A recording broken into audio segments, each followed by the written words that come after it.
Hey everyone, and welcome back to another Etheria restart video. So in today's video, I wanted to go over the characters that, in my opinion, are must builds. They're characters that are good in all different situations when it comes to PvP. I'm talking about RTA in this video. And if you guys have these characters and you're struggling in RTA, I highly suggest that you start investing in these characters because I don't really think they're going to die off. I know that's a tough thing to say because you never know what new characters are going to come out. But at the clip that this game releases them, I think that they'll still be relevant for a while. And then on the second flip side is they can be used on all three strategies, in my opinion. There's never like a bad time to pick them. They do have their counters, but overall, they're genuinely safe picks. So when it comes to the SSRs, I'm just doing SSRs today. There are going to be a handful of LD characters, as you would imagine. DokiDoki, I think, is extremely strong right now. I know some other people will argue against that. However, something that has taken place in the meta is a lot of people are using Reaper Steps, right? This is a shell that allows you to push your turn meter by 20% if you resist something. So any of the turn meter pushback or debuff AoE characters, people like Mio, Plume, Heinrich, all characters that I'm going to mention on this list as well, their value has decreased a little bit because the Reaper Steps ends up throwing a big wrench into everybody's turn order and allows you to cut if you don't have enough accuracy or if you're just playing the coin flip game, because there's a lot of RNG in this game. So this shell has kind of morphed the meta, in my opinion, at least from the games that I'm playing. So the reason why I mentioned DokiDoki is because she has turn meter boosting. She doesn't have any kind of debuffs. There are like cleave units or even damage dealing units that have, debuffs in their kit, which Reaper Steps will almost guaranteed proc off of. So when you can find a character that doesn't have any kind of debuff in their kit, it's kind of a nice pick against Reaper Steps. But then on top of that, like I said, she does turn meter boosting. So none of her turn meter control revolves around touching your opponent. The other thing is Strive, the Matrix set that does turn meter push whenever they're hit, has gained a lot of popularity because there's a lot of AoE damage in the meta. So Doki has single target, and then she also has everything that doesn't involve touching your character. So a lot of really great things going on. On top of that, she's a great pick against crowd control. She does skill cooldown reduction. She does not reduce like shell cooldowns, which is one thing. But at the same time, being able to loop back around to your most powerful effects is just great in any team composition. Whether it's turn 2 for your healers, right? Resetting a Ling Luo, resetting a Fushou, fantastic. When it comes to CC, resetting all of your, freeze, turn meter pushback, heal block abilities, also great. Or even just resetting skills on Holdens or Rahus, Liliths. These are all really, really strong abilities. The other nice thing about DokiDoki is the type of shells that you can run on her. She's kind of, a jack of all trades. You yourself can run her on high-res Reaper Steps to cut in front, and then use her turn meter boosting to foil plans of like cleave or something like that, or even CC.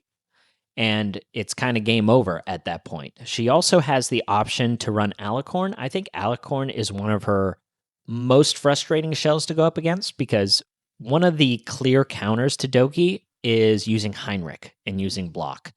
But if you don't put enough debuffs up on her, Alicorn will cleanse the last words and the block from Heinrich. And again, it's kind of game over. Some other options is you can use Codex of Magic and you can just do a double huge turn meter boost, or you could do turn meter boost, cooldown reduction of skills, and then back to turn meter boost. So Codex is another nice option. I'm somewhat speculative on Halloween as well. I think Halloween is a pretty nice skill on her, considering all of the skills on Doki are pretty nice. And it's a pretty solid turn 2 shell when you go like Bulwark, Bloodbath, Aether Plague. A very tanky Doki paired with a Fusho or a Ling Luo is quite annoying. So that's another one that I'm also thinking about. Gigabyte, another shell, and Lighthouse to deal with cleave. Again, cutting in front and then turn mirror pushing everybody. So, like I said, a lot of variance with what you could do with Doki. Now, Mio is the other character that I think is just so strong. It doesn't matter if you're cleave, CC, turn 2. This character, the amount of turn meter push that comes along with her kit, along with the speed up, is certainly overlooked by turn 2 players from time to time. I think people are catching on to this. She does have the downside of possibly getting resisted, although I don't believe her turn meter push is affected by Reaper steps. However, it does affect strive, so there are some instances where you might get cut because of that. But what makes her just a complete powerhouse is Wound and Freeze are two really strong debuffs in this game. I don't know how they would ever, power creep this ability. I think the only thing that is working against it is it's a single hitter. So we know that the chances of landing single hit abilities is a little bit low, but still landing either one of these debuffs is a big deal. Wound is such a strong ability in the game. Tons of people are running Amber, the Amber shell where you revive, your HP after you die, and Wound is truly the only real counter. And then, like I said, there's a lot of turn meter push with Strive, with Reaper steps, and then you have some other characters that do big turn meter pushing almost every turn. So Freeze completely, negates that, which is why Mio is so strong. And Mio is another character, like I said, similar to Doki, where she has a lot of different things that you can run with her. Codex is the one that you see most, just because double turn meter pushing is quite strong. You can also run her in Jackal Guard for a little bit more of a cycle on her, get a little more cycling and a little bit of damage output. That's actually how I run her. You can also run her on Halloween, reduce all of her skill cooldowns a little bit more. You can run her on Gigabyte. You can run her on Amber. You can run her on Dark Moon for the additional effect accuracy. And then it also increases the amount of time that Wound will be on the enemy. So she's got a lot of things that she can put on her, and she's going to be good in almost all of those aspects. Now, I've referenced Heinrich, I think, in the past 3 videos, but I got to reference him here again. This guy is just so good. All of his skills are so relevant. He's got 3 things working in his kit. The first one is his debuff or buff removal. This is on a static ability, so this is so strong. On top of that, he's amplifying the damage of all of your characters by reducing the need of crit rate on your characters, and also increases the crit damage. This debuff amplifies the damage of his skill 3, like big time. So that's pretty huge. But also within his skill, he is the only character in the entire game that has an AoE block. And block is also extremely strong right now. You'll see a lot of tank players running Artisan. You'll also see a lot of shields, whether it's Fusho, Veronica. You have all of those different things, coming to fruition currently. And don't discredit the block on just being a debuff. Like, this is a thing that Ling Luo will have to remove first with her Whale Prayer to then possibly put up the immunity. So he's adding a lot of debuffs. He also has an AoE wound, and this is a triple hitter. So this is way more consistent than Mio's wound. And I already talked about how good wound is. He is I think, the best debuff character in the entire game. And I put him above Plume for PvP. Plume is very, very strong, but her debuffs can be replicated in other characters where Heinrich's AoE block is something that you can't find anywhere. And then you tie that in with the wound. I think it sets him above Plume just a tiny bit. But the other thing is he's fast and he does damage. So he's an absolutely amazing character. And if you haven't built him, you really should. You need to build him fast, but he can be run on a bunch of different shells as well. Codex, Jackal Guard are two of his main ones. But I also think Dark Moon is quite good. He can also be run on Revelation because he's a multi-hitter. And he can even be used like on White Fang for follow-up attacks to try and make him a DPS. This is one of his weaker shells, so I wouldn't recommend that. But the variants that he has available to him, like I said, is just across the charts. Lily, we all know how good Lily is, right? I won't talk about how amazing Lily is. The turn meter boosting, like I said, is similar to DokiDoki. It gets around Strive. It gets around some of the Reaper Step stuff, which you have to be a little aware of with Dream Trick. This can be resisted, but then she does like single follow-up attacks on her skill 1. So she gets around a good chunk of the meta. She's one of the characters that a lot of people are playing in Amber because she's usually such a problem that you'll focus her down, but putting her on Amber gives her a second life, and that's quite annoying. But yeah, Lily is the same as all three of the other characters that I mentioned before. She can be run on a bunch of things. She can be run on the Codex. She can be run on Halloween. She can be run on Jackal Guard. She can be run on Amber. Yeah, basically anything. She can be run on Alicorn.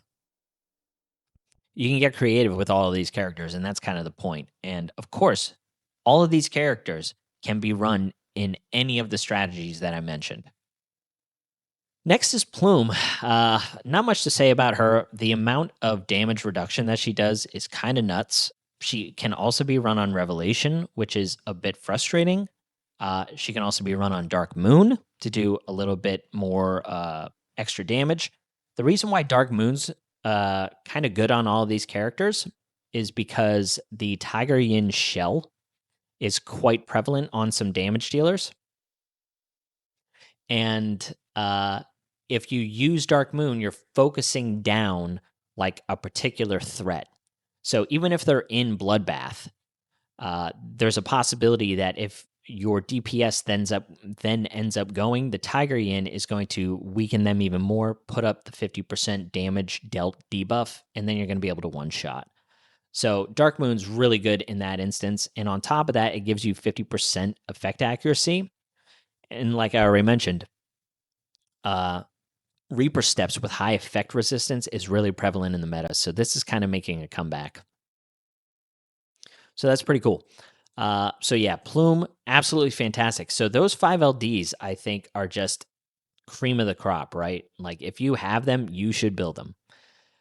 The other nice thing is they're good in PvE, but that's not what this video is about. So moving on to the RGBs is Freyja.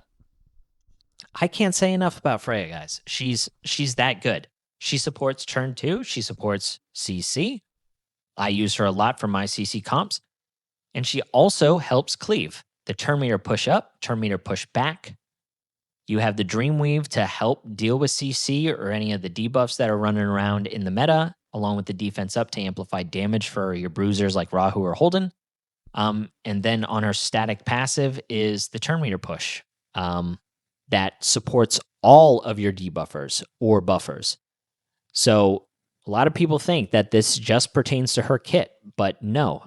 Anytime an enemy is debuffed by anybody on your team, it pushes them back by a certain turn meter percentage. So you can run her tanky, you can run her in Dark Moon, you can run her in Codex, you can run her in Jackal Guard, but I highly suggest you just run her fast with Bulwark to outspeed and make things kind of difficult or frustrating for your opponent. But Yeah, Freyja is one of those characters that I've been talking about how good she was since launch, and I have not strayed from that. She is just amazing. Next is the new character, Misumi Aya. Man, this character is such a menace to so many different strategies. She is a anti-pick for almost every single strategy. The other nice thing about her is she can just be a huge turn meter pusher. So even if she's not an anti-pick, and what I mean by that is she can be anti-cleave. The fact that when one of your characters or your opponent's characters dies, she gets this 80% turn meter push. It is almost a guarantee that if she survives the first cleave, she's going to get that 80% turn meter push and she's going to jump in front of everyone, right? Along with pulling everyone up, because then you have a 40% turn meter boost on all of your Animuses. And it reduces the shell cooldown and Animus skill cooldown of everybody. So if you have your bruisers in Artisan and they survive the first nuke as well, she gets to push all of those characters up, reduces the Artisan shell cooldown. So then they get huge shields where even if they don't kill, the cleaver, they have this huge shield now that they have to deal with. She also cleanses, so she's a nightmare for crowd control. And on top of that, if you choose her in the bruiser versus bruiser matchup, like the defense downs or whatever that a lot of people tend to depend on with Rahu's or Holdens, are just absolutely insane to purify and then heal. So yeah, I can't really say enough about her. She's anti-CC, anti-cleave, and then she's kind of like just the cheat code against bruiser versus bruiser matchups. So she's another one. Ling Luo, this character is just such a menace for every single strategy. If she survives and gets a big heal off against cleave, they're back to full, which is absolutely insane.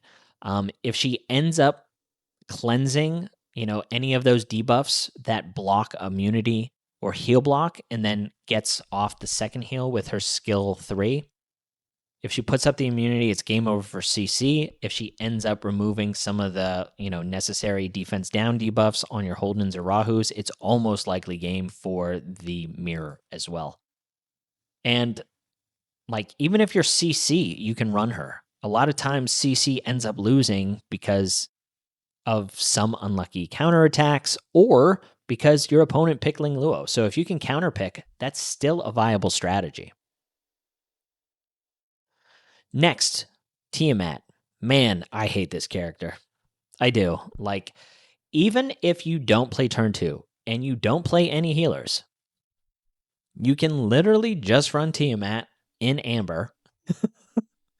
And sometimes it might be enough nuke, especially if you're playing against someone squishy, or if you add in just a little bit of heals. Like if you bring Misumi Aya and you're cleansing a debuff and you heal her up by 15%, that triggers one of her bloodsheds, right? So it's just, I don't know. It's a character that I have started to ban. I just ban her over Messiah now. And if my opponent has Messiah Cleave, it's whatever. It's just more people have Tiamat built, it seems. So I just ban Tiamat, but she's good in all instances. Truly. I really think you can use her as a cleaver. I really do. Her skill 1 just hits so hard that I don't know. It seems a bit overtuned in my opinion. But yeah, Tiamat is another one of those characters that everybody should build.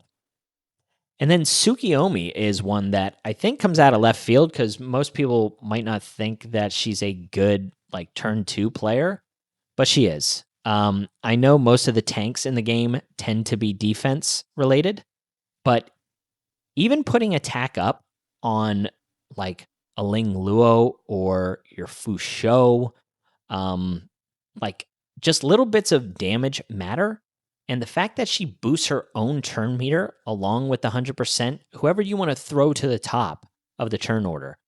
The reason why she's good is, if she's in Bloodbath with Lighthouse or something like that and she cuts in front, you can then 100% turn meter boost like a Ling Luo and have her heal and get up the immunity before the next hit or something like that. She also has the same line of play as Misumi Aya, where you can just skill 2, reduce the cooldown on Artisan, and have the big shield proc.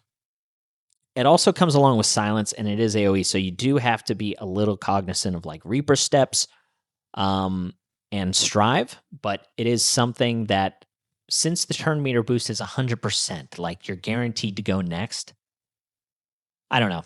It just seems like an absolutely absurd skill. And of course, with her scaling off a defense, she can be quite tanky. She can be a little bit frustrating and annoying. You can also run her on Halloween with like Bloodbath, Aether Plague, and Bulwark or something like that, and just have her be a tanky support that just does turn meter pushing, pushes your, Rahus or Holdens to the front of the line, or your Tiamat. Yeah, it's just an insane skill 3, and on top of that, you have the skill 2 that now reduces her own skill cooldowns. It's just it's a character that, in my opinion, is absolutely insane. And then the last character that I want to mention is Holden. He's another one of the tank units that I think anybody can play. I run him as a CC player. He has a form of CC, in my opinion, with the skill 2, where he 100% turn meter push back and reduces, like maximizes the skill cooldown of a single character, like max skill cooldown. This is an absolutely crazy skill, and it hits very, very hard. Very hard. On top of that, he can dispel. So if you need him for crowd control cleave, you can. And he hits hard enough that if you wanted to, he could be some kind of single target DPS that just does all of these follow-ups. Follow-up skill 1 attacks with a Lily. You can even boost him with Tsukiyomi. Loop back around to the attack down and res down if you're going up against another cleave player. You can run him on Bulwark to kind of make things a little bit difficult for CC. And a lot of times he's the first pick in the Bruiser mirror to mirror match. So, yeah, all of these character guys, super, super overwhelming in PvP. Like, it is tough to overcome almost any of these characters if they're picked. Like I said, there's of course counters to them, which is nice. That's needed. But at the same time, if you end up picking any of these characters, they're going to end up being an issue for your opponent most of the time. And I think they're going to be relevant for a long time. So, yeah, just wanted to give you a quick video on that, talking about some of these characters if you haven't already built them and why they're kind of relevant now. But yeah, just putting my thoughts down. All right, appreciate it. Hope you guys have a good one. Catch you on the next one. See ya.